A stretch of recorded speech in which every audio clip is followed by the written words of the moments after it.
Hi everyone, Rick Bray with BT BOCES Instructional Support, and in a previous video we talked about how to open files in Kami, but sometimes you may want a clean version of your notes for different classes that you teach. For example, if you teach 3 or 4 periods or classes of the same course, you may want a different slide deck, if you will, when presenting for each of those classes. So there's a couple different ways to do this, and there's 3 ways that I'm going to focus on.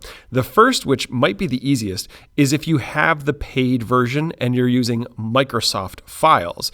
When you, as far as we can tell, when you say open from a computer, and if you pull that slide deck or that document, whatever it is, in through here, it's going to make a one-time version. So you can make those changes to it, go through it, everything's okay. And then when your next class comes up, you can say open from computer and go through the whole process again, and it'll make a new version and you can rename them for each of your classes. Again, that's if you have the paid version and if you're using Microsoft files.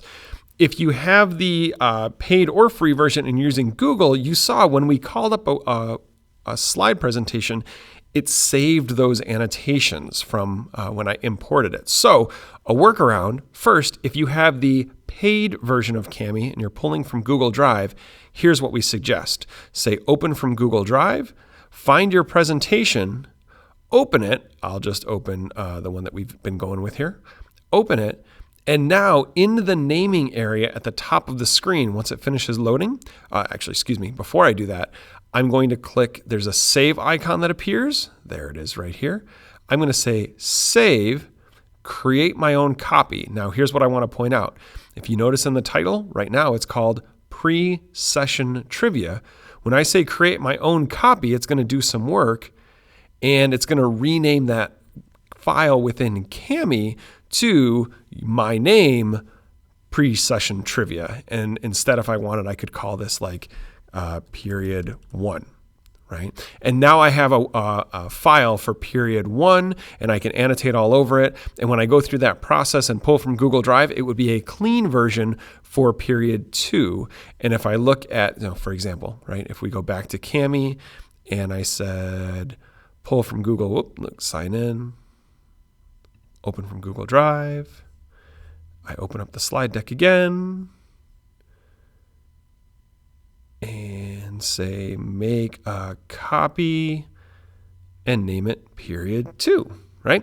That way I have the data saved or the writing saved for those different classes, but the work of one class doesn't affect another class, right? So I can like go here and say period 2. I think you get the idea. What's kind of nice about this is when you now look at Kami, like say I came back to this lesson the next day, when I sign in and look at my recents, there's period 1 and period 2, and so it would be specific to those classes. Again, that availability to say, save, make a copy, this is because I already made a copy, but you get the idea. That make a copy is only available, as far as we can tell, with the paid version. So what do I do if I have the free version and that doesn't show up? My best suggestion is in Google Drive to open up your slide deck that you're working with and make multiple copies. I know it's not the best thing in the world, but to make multiple copies and call them period 1, period 2, period 3, and then draw those into Kami. That's the best workaround we can offer at the time of creating this video. But there you go. That is how to make different versions of annotations on the same slide deck in Kami. If you have questions on this or anything else EdTech related, please feel free to email me at rbray@btboces.org. You can subscribe to this channel to get updates when new videos are posted. And as always, thank you for watching.